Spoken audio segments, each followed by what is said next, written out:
Welcome to Shweta news బులెటిన్ల ముందుగా headlines చూద్దాం. స్వాతంత్ర దినోత్సవ పెరేడ్ ఏర్పాట్లపై సమీక్ష. పెరేడ్ రిహార్సల్స్ ను వీక్షించిన సిపి. పెరేడ్ లో పోలీసుల కవార్.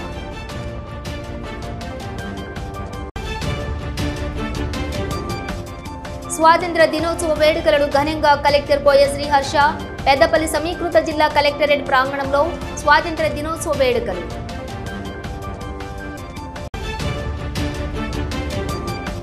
మానేరులో ఘనంగా శ్రీకృష్ణాష్టమి వేడుకలు. శ్రీకృష్ణుని గోపికల వేషధారణలో విద్యార్థులు. 78వ స్వాతంత్ర్య దినోత్సవ వేడుకలకు సంబంధించిన ఏర్పాట్లను కరీంనగర్ పోలీస్ కమిషనర్ గౌస్ అలాం ఈ రోజు పరేడ్ గ్రౌండ్స్ నందు సమీక్షించారు. పరేడ్ రిహార్సల్స్ ను కూడా ఆయన స్వయంగా వీక్షించారు. పరేడ్లోని పాల్గొంటున్నటువంటి పోలీసులు ఇతర విభాగాల కవాతును పరిశీలించి కొన్ని సూచనలు చేశారు. ఈ సందర్భంగా కమిషనర్ మాట్లాడుతూ స్వాతంత్ర్య దినోత్సవ వేడుకలు ఎంతో ప్రతిష్టాత్మకమైనవి. ఈ కార్యక్రమంలో పెరేడ్ ను అద్భుతంగా నిర్వహించాలి. దేశభక్తిని ప్రతిబింబించేలా ప్రేక్షకులందరినీ ఆకట్టుకునేలా కవాతు ఉండాలి అని ఆదేశించారు. పరేడ్ భద్రతా ఏర్పాట్లపై ప్రత్యేక శ్రద్ధ వహించాలని, ప్రజలకు ఎలాంటి అసౌకర్యం కలగకుండా చూసుకోవాలని ఆయన సూచించారు. ఈ సమీక్ష సమావేశంలో అదనపు డీసీపీ, ఏసీపీలతో పాటుగా పరేడ్లో పాల్గొనే ఇతర ఉన్నతాధికారులు కూడా పాల్గొన్నారు. స్వాతంత్ర్య దినోత్సవం రోజున పరేడ్ నిర్వహణకు సంబంధించినటువంటి అన్ని జాగ్రత్తలు తీసుకోవాలని, క్రమశిక్షణతో కూడిన ప్రదర్శన ఇవ్వాలని కమిషనర్ వారికి దిశానిర్దేశం చేశారు. ఈ కార్యక్రమంలో additional DCP Bhimarao, ACP Vijay Kumar, ఆర్ఐలు రజనీకాంత్, జానీమియా, ఇతర అధికారులు మరియు సిబ్బంది పాల్గొన్నారు.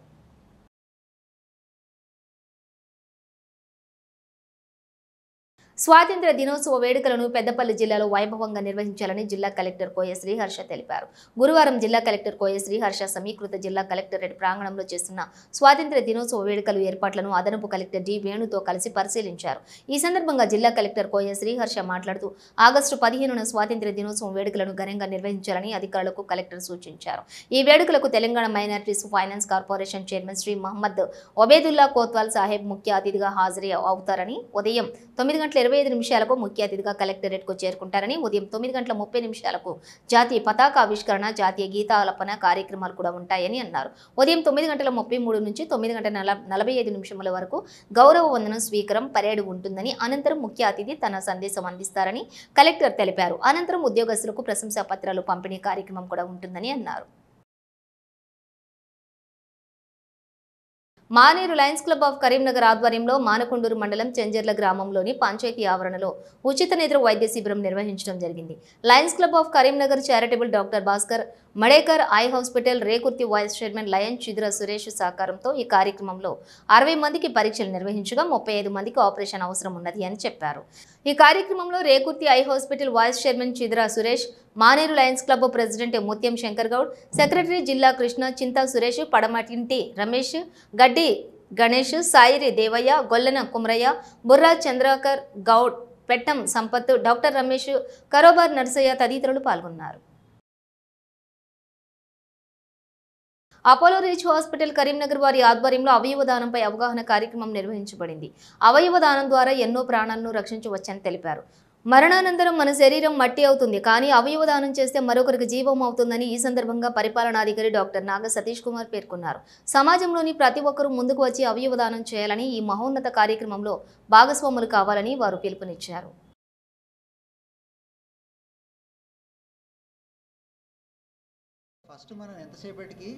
ఫస్ట్ ఫ్యామిలీకి ఎక్స్ప్లెయిన్ చేయాల్సింది ఏంటి, బ్రెయిన్ డెత్ అనేది మనం ఎందుకు గుర్తుపట్టాల్సిన అవసరం ఉంది అంటే, ఆ పేషెంట్ వెంటిలేటర్ మీద ఉంటారు, గుండె కొట్టుకుంటుంటుంది, గుండె నార్మల్గానే కొట్టుకుంటుంటుంది. సో మనం ఫ్యామిలీకి పేషెంట్ బ్రెయిన్ డెత్ అని ఎక్స్ప్లెయిన్ ఎందుకు చేయాలి అంటే, ఒకసారి బ్రెయిన్ డెత్ అయిన తర్వాత ఆ గుండె కొట్టుకుంటుంటుంది కానీ ఉపయోగం లేదు, అంటే ఇంకా బ్రెయిన్ పని చేయట్లేదు, ఇంకా పేషెంట్కి మళ్ళీ కాన్షియస్ అయ్యే ఛాన్స్, మళ్ళీ ఒక మీనింగ్ఫుల్ లైఫ్కి వచ్చే ఛాన్స్ అసలు లేదనమాట. Brain death is irreversible. ఎట్లా అయితే ఎవరైతే మామూలుగా డెత్ ఎవరైతే చనిపోతారో they are not going to come back. Brain death కూడా అంతే, ఒకసారి బ్రెయిన్ డెడ్ అయిన తర్వాత ఇంకా there is no more brain life left in the patient. So ఆ సిచ్యువేషన్స్లో కన్ఫ్యూజన్ ఎక్కడ వస్తుంది, ఈ బ్రెయిన్ డెత్ అనేది ఎందుకు కన్ఫ్యూజన్ ఎందుకు క్రియేట్ అవుతుందంటే, పేషెంట్ వెంటిలేటర్ పైన ఉంటాడు, గుండె కొట్టుకుంటుంటుంది. అట్లాంటి టైంలో ఫ్యామిలీకి పేషెంట్ డెడ్ అనే వర్డ్ మనం యూజ్ చేయాలంటే, ఇంకా పేషెంట్కి మళ్ళీ కోలుకునే అవకాశం లేదు అని చెప్పినప్పుడు కొంత కన్ఫ్యూజన్ జనరేట్ అయ్యే ఛాన్స్ ఉంటుంది అన్నమాట ఫ్యామిలీ మెంబర్స్లో. సో అందుకని ఫస్ట్ బ్రెయిన్ డెత్ అనేది దీనికి ఏమేమి టెస్టులు చేయాలి? కరీంనగర్ మంకమ్మ తోటలోని మానేరు విద్యా సంస్థలోని బుధవారం ముందస్తుగా శ్రీకృష్ణాష్టమి వేడుకలను అట్టహాసంగా నిర్వహించారు. ఈ సందర్భంగా పాఠశాల ఆవరణాన్ని మామిడి తోరణాలు, బంతిపూలతో అందంగా ముస్తాబు చేశారు. పాఠశాలకు చెందిన పలువురు విద్యార్థులు శ్రీకృష్ణుని గోపికల వేషధారణలో హాజరై ప్రత్యేక ఆకర్షణగా నిలిచారు. అంతకుముందు ఈ వేడుకలకు మానేరు విద్యా సంస్థల చైర్మన్ కడారి అనంతరెడ్డి జ్యోతి ప్రజ్వలన చేసి ప్రారంభించి మాట్లాడారు. విద్యార్థులకు శ్రీకృష్ణాష్టమి విశిష్టతను క్లుప్తంగా వివరించారు.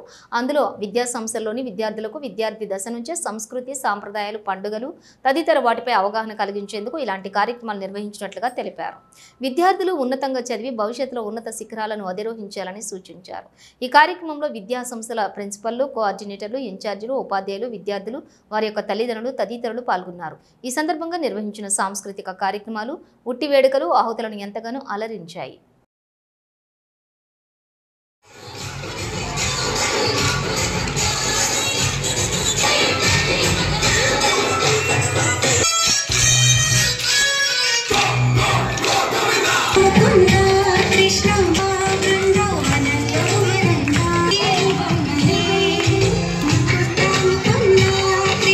శ్రీ మురళీకృష్ణ భగవానుని జన్మాష్టమి వేడుకలు అత్యంత వైభవంగా సాయినగర్లోని శ్రీ మురళీకృష్ణ ఆలయంలో జరపనున్నట్లుగా కరీంనగర్ సుందర సత్సంగ్ ట్రస్ట్ శ్రీ మురళీకృష్ణ ఆలయం అధ్యక్షులు బొడ్ల కృష్ణ తెలిపారు.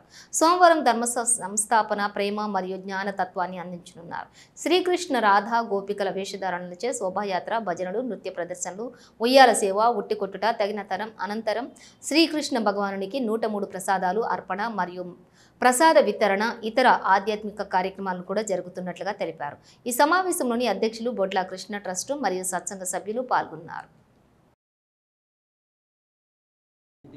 16/8/25 రోజున శనివారం రోజున పొద్దున ఉదయం 8 గంటల నుంచి రాత్రి 12 గంటల వరకు ధర్మ సంస్థాపన, ప్రేమ, తాత్విక జ్ఞానాన్ని అందించిన శ్రీ మురళీకృష్ణ భగవాన్ని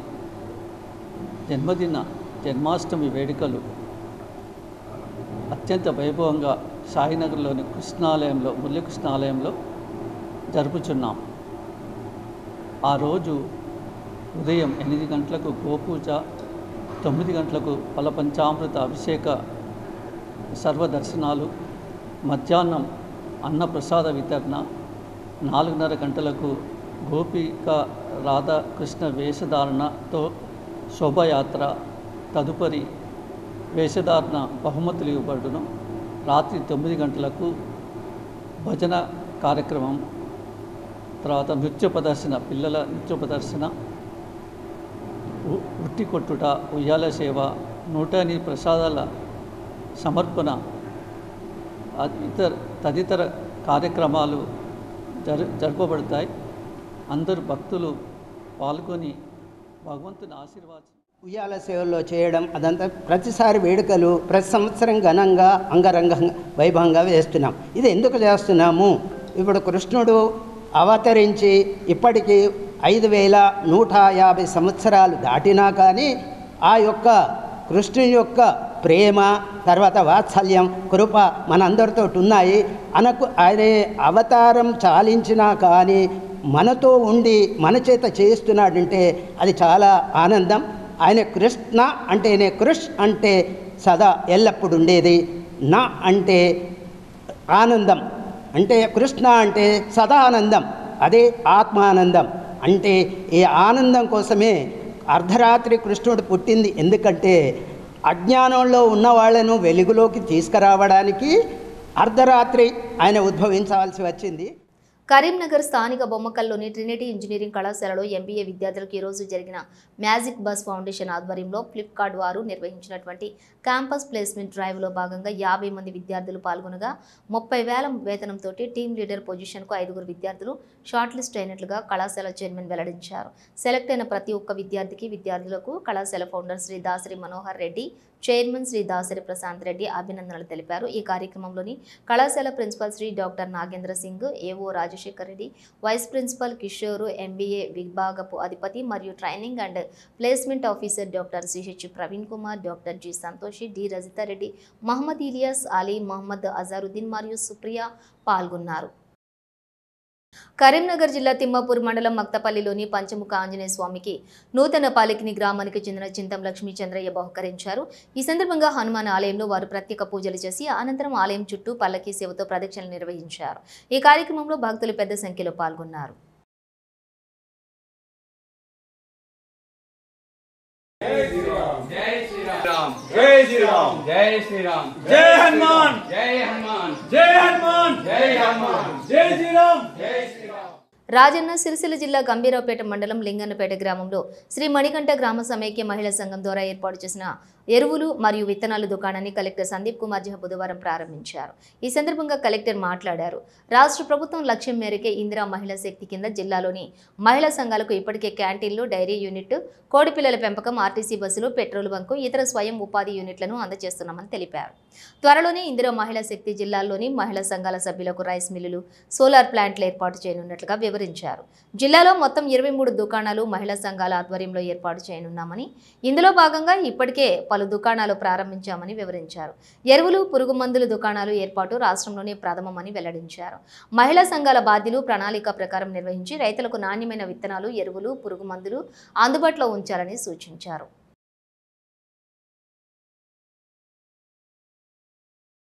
నక్షముక్తి అభియాన్ మిషన్ పరివర్తనలో భాగంగా డ్రగ్స్ పై అవగాహన కార్యక్రమం పెద్దపల్లి జిల్లా కేంద్రంలోని మదర్ తెరీసా ఇంజనీరింగ్ కళాశాలలో నిర్వహించారు. విద్యార్థులకు అవగాహన కార్యక్రమం నిర్వహించగా ముఖ్య అతిథిగా పెద్దపల్లి మహిళా పోలీస్ స్టేషన్ ఎస్ఐ రవళి హాజరై విద్యార్థులకు అవగాహన కల్పించారు.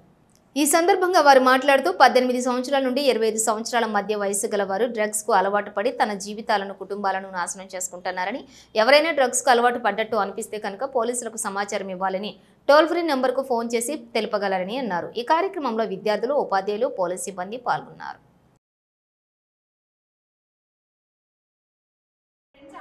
మనీ పెట్టడానికి లేవు అతని దగ్గర, ప్యాక్ ఆడడానికి మనీ లేకపోతే ఒక దగ్గర మా దగ్గర దేశం పోలీస్ స్టేషన్లో ఒక బండి దొంగతనం చేసి ఆ బండి ఇంకొకతనికి అమ్మి అక్కడ నుండి మనకు కావాల్సిన డ్రగ్స్ కొంత అమౌంట్ తీసుకొని, అదొక 50,000 అమౌంట్ ఉన్న బండి అయితే ఒక 10,000 ఉన్న క్వాంటిటీ ఎంత వస్తుంది, అప్రాక్సిమేట్లీ కేజీన్నర వచ్చింది. అది తీసుకొని దాన్ని ఇంకొకరికి 30,000కి అమ్మి ఒక 20,000 గెయిన్ చేశాడు. ఏం చేశాడు దీనివల్ల? రెండు అసెంట్స్, ఒకటి బండి దొంగతనం, రెండోది డ్రగ్స్ తీసుకోవడం, ఇంకొకటి మూడోది దీనివల్ల వచ్చిన మనీతో పేకాడడం. 3 ఒక డ్రగ్ అలవాటు ఉన్న వ్యక్తి అమౌంట్ లేక ఎన్ని టైప్స్ ఆఫ్ క్రైమ్ చేశాడో చూడండి. ఇది మన case study. Second case study, ఒక డ్రగ్స్కి అలవాటైన వ్యక్తి, ఒక 20 years అబ్బాయి ఏం చేశాడంటే అతనికి రిలేషన్షిప్స్ ఉంటాయి ఇల్లీగల్, అది ఒక 2-3 ఉంటాయి. సరే, ఇట్స్ క్వైట్ న్యాచురల్, ఇక లవ్ రిలేషన్షిప్ సంథింగ్. ఏం చేస్తారంటే వన్స్ ఏ డే వాళ్ళ ఫ్రెండ్స్తో కలిసి డ్రగ్స్ తీసుకున్నారు, వాళ్ళు వెళ్ళారు, అంత బాగానే ఉంది. అతనికి ఒక చిన్న అమ్మాయి, ఒక 10 years అమ్మాయి ఏదో స్ట్రీట్లో వెళ్తుంది. ఆ టైంలో అతనికి కండిషన్ బాగాలేదు కదా, మన కంట్రోల్లో లేడు, డ్రగ్స్ తీసుకున్నాడు కనుక అతనికి తెలియకుండానే మా అమ్మాయి పైన అబ్యూజ్ చేసేసాడు. మనం ఇద్దరే జీరో అయిపోయినాం అనుకో, లైఫ్ టోటలీ జీరో. అటు మీ ఫ్యామిలీకి కావచ్చు, మీకు కావచ్చు, మీకు సపోర్ట్గా ఉండే మీ పేరెంట్స్ అందరూ మీరు ఒకటి ఆలోచించాలి, వాళ్ళు ఎంత కష్టపడితే మీరు ఇక్కడ వరకు వచ్చారు. ఒకప్పుడు ఆ రోజుల్లో వాళ్ళు చదువుకోవడానికి ఫైనాన్షియల్గా చాలా ఇబ్బంది ఉంది. అందుకని ఇప్పుడు వాళ్ళు ఏంటంటే మీరైనా మంచి చదువుకొని పెద్దగా జాబ్లలో సెటిల్ అవ్వి మా పిల్లలు మంచి భవిష్యత్తులో ఉండాలని మిమ్మల్ని కాలేజ్కి పంపిస్తున్నారు, అవునా కదా? అది మీరు నెరవేర్చుతారా లేదా మీ పేరెంట్స్కి? చెప్పండి. మీరు అందరికైతే మంచి గోల్ జాబ్ చేయాలని అసలు ఎంతమందికి ఉంది ఇక్కడ మంచి జాబ్స్లో ఉండాలని? హుజూరాబాద్ మస్జిద్ ఈద్గా కబ్రిస్తాన్ కమిటీ అధ్యక్షులు మహమ్మద్ ముజాహిద్ హుస్సేన్ ఆధ్వర్యంలో జమాతే ఉల్ము నూతన కమిటీని ఎన్నుకున్నారు. జమాతే ఉల్ము నూతన కమిటీ అధ్యక్షులుగా మహమ్మద్ నజీర్ ఖురేషీ మౌలానా, జనరల్ సెక్రటరీగా వసీయుద్దీన్ మొహమ్మద్ ఏకగ్రీవంగా ఎన్నుకోబడ్డారు.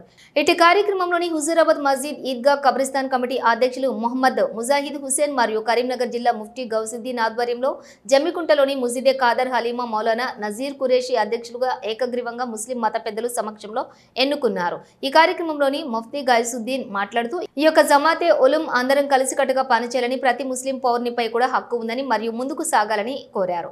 ఈ కార్యక్రమంలోని ఇమ్రాన్ మౌలానా, జమ్మికుంట కబ్రిస్తాన్ ఖిద్మత్ అధ్యక్షులు सलीम भाई मस्जिद खादर हलीमा सेक्रेटरी सर्वर बगदाद मस्जिद सैतानी सदर मोहम्मद हबीब సీనియర్ జర్నలిస్ట్ బాబా సాదిక్ ఫయాజ్ తదితరులు ముస్లిం మత పెద్దలు పాల్గొన్నారు.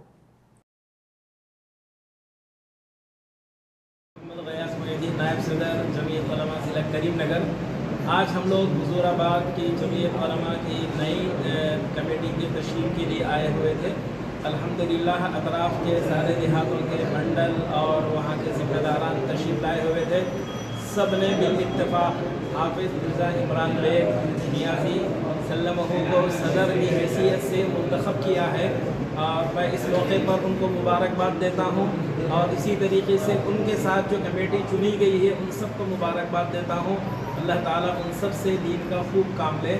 इस मौके पर सदर जमीयत उलमा ज़िला करीमनगर हज़रत मुफ्ती मोहम्मद यूनुस अल क़ासमी और इसी तरीके से डिस्ट्रिक्ट के जनरल सेक्रेटरी मुफ्ती सादिक हुसैन साहब.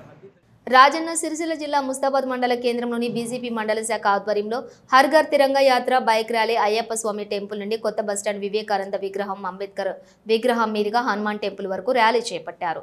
ఈ సందర్భంగా వారు మాట్లాడుతూ స్వాతంత్ర్య దినోత్సవం విజయోత్సవ సంబరాలలో హర్ ఘర్ తిరంగా యాత్రలో భాగంగా ప్రధానమంత్రి నరేంద్ర మోదీ నేతృత్వంలోని ప్రతి భారతీయుడి ఇంటిపై భారతీయ జెండా ఎగరవేసి దేశ ప్రజల అందరిలోనికి దేశభక్తిని నింపాలనే ఉద్దేశంతోనే ప్రపంచ దేశాలకు భారతదేశ గొప్పతనాన్ని తెలియజేయటకు భారతీయుల దేశభక్తి కలుగచేయాలని కార్యక్రమాలు చేపడుతున్నట్లుగా వారన్నారు. ఈ యాత్ర కార్యక్రమంలో బీజేపీ మండల నాయకులు కార్యకర్తలు తదితరులు పాల్గొన్నారు.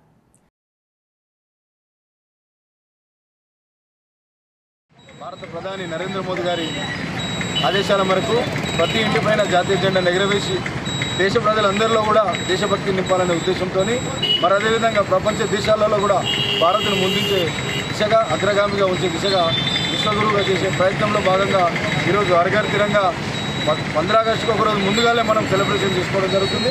భారతీయ జనతా పార్టీ ముస్తాబాద్ మండల శాఖ ఆధ్వర్యంలో ర్యాలీ నిర్వహించారు.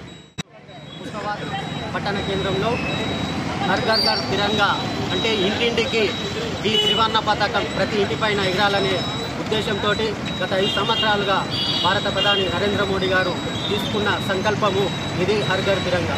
అదేవిధంగా ఈ సంవత్సరం కూడా ప్రతి ఇంటిపైన జెండా ఎగరేయాలనే ఉద్దేశంతో ఈరోజు ముస్తాబాద్ మండల శాఖ ఆధ్వర్యంలో ఈ ర్యాలీ నిర్వహించడం జరుగుతుంది.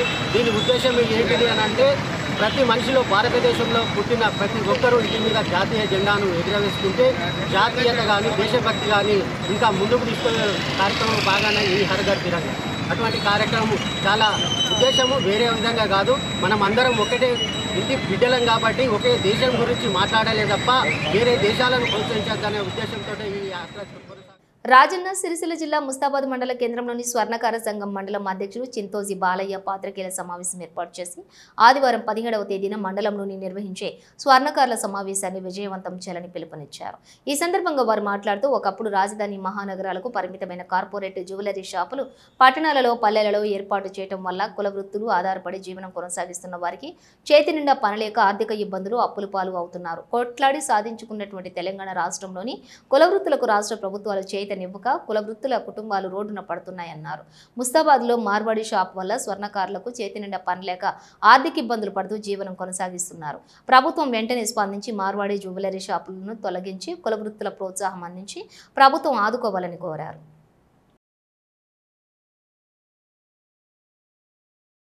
ఎంతో మంది కోట్ల రూపాయలు ఎత్తుకొని విదేశాలు పారిపోయిందనేది ప్రభుత్వాలకు తెలుసు. అలాంటి సంపద మాకు ఈ వృత్తిపరంగా మాకు ఇచ్చినట్లు అవుతాయి. ఇవాళ మేమందరం ఎంతో మంచిగా చేసుకొని బ్రతికి మా భార్య పిల్లలు అందరూ హాయిగా ఉండేవాళ్ళం. మా వృత్తిని ఇంకా ముందుకు తీసుకెళ్లేవాళ్ళం. అదే పెట్టుబడి పెట్టి మేము షాపులు నడిపించేవాళ్ళం. కాకపోతే తెలంగాణ రాకముందు మామూలుగా బ్రతికినాం. తెలంగాణ వచ్చిన తర్వాత ఈ కార్పొరేట్ వ్యవస్థ తెలంగాణలో ఏలాదికపోయింది, సిటీలకే పరిమితమైంది, పల్లె పట్టణాలకు కూడా వస్తుంది. అందువల్ల అప్పుడు ఏం చెప్పారు, నీరు నియమకాలు, మన వృత్తులను కాపాడుతాం, వృత్తులను ప్రోత్సహిస్తాం, వృత్తులను లబ్ధి చేకూరుస్తాం, సాయం అందిస్తామని చెప్పిన ప్రభుత్వాలు ఏ ప్రభుత్వమైనా సరే ప్రజలకు ఇవ్వాల్సిందే, చేయాల్సింది. అటువంటిది అది చేయకుండా ఈ కార్పొరేట్ వ్యవస్థను పెంచి పోషిస్తుంది. ఇలా ముస్తాబాద్ నుంచి తెలంగాణ స్టేట్లో పారకపోయింది అనేది పెద్ద చర్చ జరుగుతుంది రాష్ట్ర వ్యాప్తంగా. మా విశ్వబ్రాహ్మణులు 20 లక్షల మంది ఉన్నారంటే, 22 లక్షల మంది ఉన్నారంటే ఇంకా కుల వృత్తులను నమ్ముకొని ఎంతమంది ఉన్నారు, ఎన్ని లక్షల మంది ఉన్నారు, చాలామంది ఉన్నారు. ఆ వృత్తులు సర్వనాశనం చేస్తారు, భూస్థాపితం చేస్తారు. కుల వృత్తులను ప్రోత్సహిస్తామని, కుల వృత్తులను కాపాడుతామని చెప్పిన ప్రభుత్వాలు కాపాడడం లేదు. సుమారు తెలంగాణ వచ్చాక 1100 మంది అమలు భగవన్మాలు పాల్పడి చనిపోవడం జరిగింది, భార్య పిల్లలతో సహా. ప్రభుత్వం ఓదార్చలేదు, సాయం అందించలేదు, సపోర్ట్ చేయలేదు, మేమున్నామని చూపించలేదు, నష్టపరిహారం కూడా చేయలేదు. అలాంటిది ప్రభుత్వాన్ని మేము అడుగుతున్నాము. ముస్తాబాద్లో దీక్ష విరమించిన తర్వాత అన్నగారిని నమ్మి ఊరుకున్నాము, ఇప్పటి వరకు న్యాయం జరగలేదు. పెద్దపల్లి జిల్లా ఓదెల మండలం మడక గ్రామానికి చెందిన సూక్ష్మ కళాకారుడు, ప్రభుత్వ చిత్రకళా ఉపాధ్యాయుడు ఆడపు రజనీకాంత్ 79వ స్వాతంత్ర దినోత్సవం పురస్కరించుకుని పెన్సిల్ గ్రాఫైట్ పై 4 మిల్లీమీటర్లు ఎత్తు 2 మిల్లీమీటర్ల వెడల్పు ఉన్న భారతీయ జాతీయ జెండాను సుమారు గంటపాటు శ్రమించి తయారు చేశారు. అదేవిధంగా చాక్ పీస్ పై కూడా 7 మిల్లీమీటర్ల ఎత్తు 5 మిల్లీమీటర్ల వెడల్పు ఉన్నటువంటి భారతీయ జాతీయ జెండాను సుమారు గంట 10 నిమిషాల పాటు చెక్కి త్రివర్ణ రంగులు అద్దారు. చాక్ పీసులపై హ్యాపీ ఇండిపెండెన్స్ డే ఆంగ్ల అక్షరాలను 6 మిల్లీమీటర్ల ఎత్తు 5 మిల్లీమీటర్ల వెడల్పుతోటి సుమారుగా 45 నిమిషాల పాటు స్తంభించి గుండు పిన్ను సహాయంతో చెక్కి భారత ప్రజలకు తన సూక్ష్మ కళ ద్వారా 79వ స్వాతంత్ర్య దినోత్సవ శుభాకాంక్షలు తెలిపారు. రజనీకాంత్ ఇంతకుముందు చాక్ పీస్పై భారత జాతీయ గీతం జనగణమన 278 అక్షరాలను, జాతీయ గేయం వందే మాత్రం 284 ఆంగ్ల అక్షరాలను చాక్ పీస్ మరియు బియ్యపు గింజలపై రాశారు. అదేవిధంగా 1.5 సెంటీమీటర్ ఎత్తున్నటువంటి చాక్ పీస్లపై 78 భారత జాతీయ జెండాలను తయారు చేశాడు. అదేవిధంగా ఒకే చాక్ పీస్పై 2 మిల్లీమీటర్ల ఎత్తులో 78 త్రివర్ణ పథకాలను చెక్కారు. ఇతని ప్రతిభ చూసి గూగుల్, వికీపీడియాలో రజనీకాంత్ పూర్తి సమాచారం పొందుపరిచారు. ఈ పెన్సిల్ గ్రాఫైట్ జాతీయ జెండాను ప్రపంచంలోని వివిధ బుక్ ఆఫ్ రికార్డులకు ప్రతిపాదనలు పంపినట్లుగా రజనీకాంత్ తెలిపారు.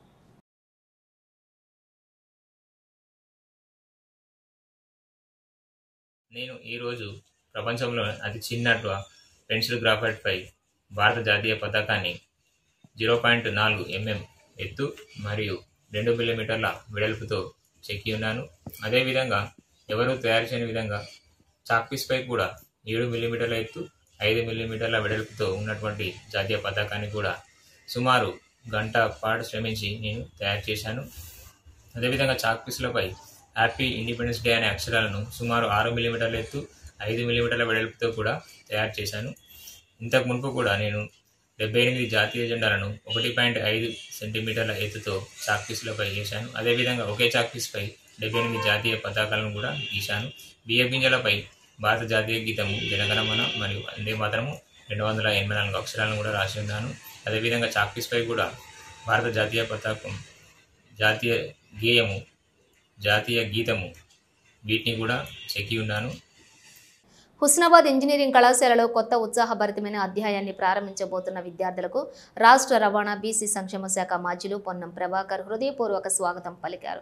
గురువారం రోజున మంత్రి పొన్నం ప్రభాకర్ కృషితో కొత్తగా ఏర్పడిన ఇంజనీరింగ్ కళాశాలలో అడ్మిషన్లు పొందిన విద్యార్థులకు స్వాగతం కార్యక్రమం పలికారు. ఈ సందర్భంగా కళాశాలలో చేరబోతున్న విద్యార్థులు నిరంతర క్రమశిక్షణతో పాటు కృషి, పట్టుదల పెంపొందించుకుని నైపుణ్యాలను అందిపుచ్చుకోవాలని మంత్రి పొన్నం ప్రభాకర్ ఆకాంక్షించారు.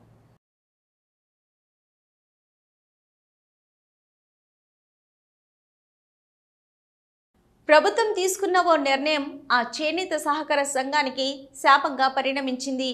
4 మాసాల క్రితం వరకు ఠక్ ఠక్ మంటూ మగ్గాల శబ్దాలతో సందడిగా ఉండే ఆ సంఘం ఇప్పుడు కార్మికులు లేకుండా పోయి నిర్మానుష్యంగా మారింది.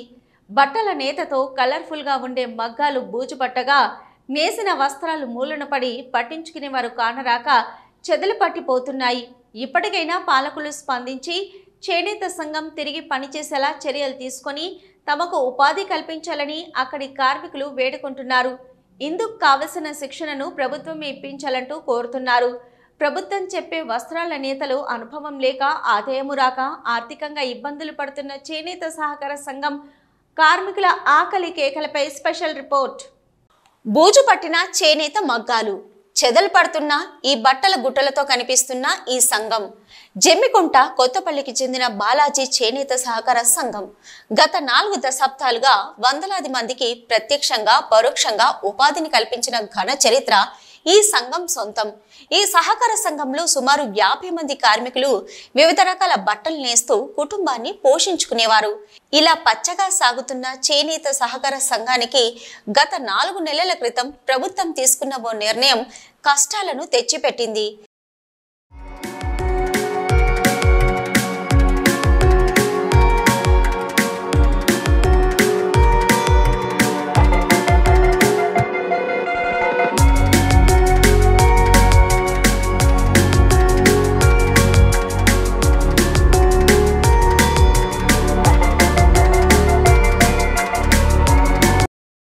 గత 4 మాసాల క్రితం వరకు ఈ సహకార సంఘంలో సుమారు 50 మంది చేనేత కార్మికులు నేత నేసేవారు. పాలిస్టర్ సెట్టింగ్ క్లాత్స్, దుప్పట్లు, జాకెట్ క్లాత్స్ తదితర వస్త్రాలను నేస్తూ నెలకు 6 నుంచి 10,000 రూపాయలు సంపాదించి ఉన్న దాంట్లోనే కుటుంబంతో సంతృప్తిగా జీవించేవారు. పచ్చని వారి జీవితాలపై విధికే కన్ను కుట్టిందా లేదా పాలకులే పగబట్టారో తెలియదు గాని ఇకపై చేనేత సహకార సంఘాల నుంచి కేవలం ప్యాంటు క్లాత్స్, కార్పెట్లు, టవల్స్ మాత్రమే కొనుగోలు చేస్తామంటూ ఓ నిర్ణయం తీసుకున్నారు. ఇది ఇప్పుడు అక్కడి కార్మికులకు భారంగా మారింది.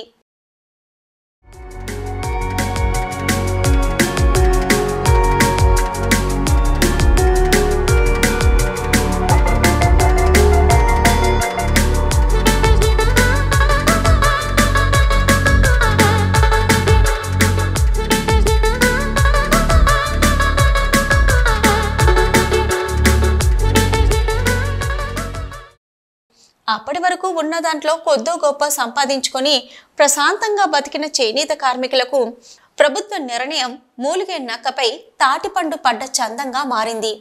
ఏ వస్త్రాలైతే కొనుగోలు చేస్తామని ప్రభుత్వం చెప్పిందో ఆ వస్త్రాల నేత ఇక్కడి కార్మికులకు రాకపోవడం, వాటి నేతపై అనుభవం లేకపోవడం ఇబ్బందిగా మారింది. పైగా ఇప్పుడు ఉన్న మగ్గాలు ప్రభుత్వం చెప్పిన వస్త్రాల నేతకు సహకరించకపోవడం మరిన్ని కష్టాలను తెచ్చిపెట్టింది. ఇప్పటి వరకు కార్మికులు నేసిన బట్టలు ప్రభుత్వం కొనుగోలు చేయకపోవడంతో కార్మికులు వస్త్రాలను నేయడం మానేశారు. దీంతో ఈ సహకార సంఘంలో వస్త్రోత్పత్తి ఆగిపోయి సంఘం మూతపడింది.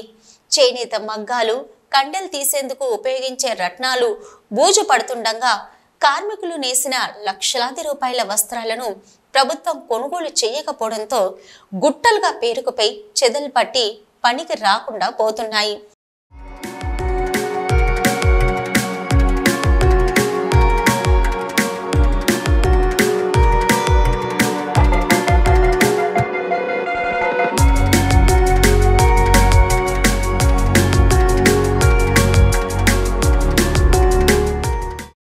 చేనేత సహకార సంఘం మూతపడ్డంతో అప్పటి వరకు దానిపై ఆధారపడి బతుకుబండి లాగించిన కార్మికుల బతుకులు భారంగా మారాయి. ఉపాధిపై రాబడి లేక ఆకలికి అలమటించే పరిస్థితులు నెలకొన్నాయి.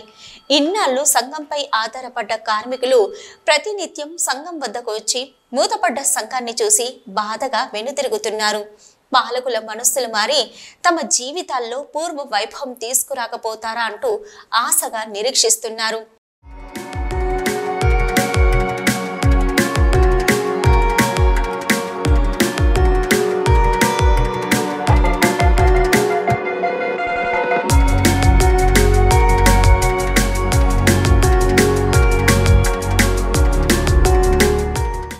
నాలుగు మాసాల క్రితం వరకు పరిస్థితులు బాగానే ఉండేవని, కానీ ప్రభుత్వం తీసుకున్న నిర్ణయం ఇబ్బందిగా మారిందంటున్నారు చేనేత సంఘం చైర్మన్ సర్వేశం. అనుకం టవల్స్, ప్యాంటు క్లాత్స్, కార్పెట్లు మాత్రమే ఉత్పత్తి చేయాలని ప్రభుత్వం ఆంక్షలు పెట్టడం కష్టాలను తెచ్చిపెట్టిందన్నారు. ప్రభుత్వ నిబంధనల ప్రకారం ఈ రకాల వస్త్రాలను నేసే అనుభవం ఇక్కడి కార్మికులకు లేదని, వాటిని నేసేందుకు ఈ మగ్గాలు పనిచేయవంటున్నారు. వీరంతా చేనేతని నమ్ముకున్న కార్మికులని నెయ్యడం తప్ప వేరే పని తెలియదంటున్నారు. ప్రస్తుతం కార్మికులపై దయతల్చి నూతన వస్త్రాల నేతపై శిక్షణ ఇస్తే వస్త్ర ఉత్పత్తిని చేస్తామంటున్నారు. బులెటిన్ ముగించే ముందు హెడ్లైన్స్ మరోసారి. స్వాతంత్ర దినోత్సవ పెరేడ్ ఏర్పాట్లపై సమీక్ష. పెరేడ్ రిహార్సల్స్ ను వీక్షించిన సిపి. పెరేడ్ లో పోలీసుల కవార్.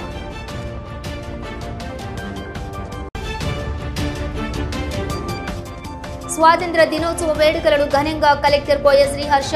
పెద్దపల్లి సమీకృత జిల్లా కలెక్టరేట్ ప్రాంగణంలో స్వాతంత్ర దినోత్సవ వేడుకలు.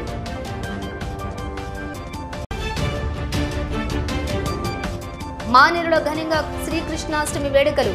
శ్రీకృష్ణుని గోపికల వేషధారణలో విద్యార్థులు. ఇవి బులెటిన్ డీటెయిల్స్. చూస్తూనే ఉండండి శ్వేత న్యూస్.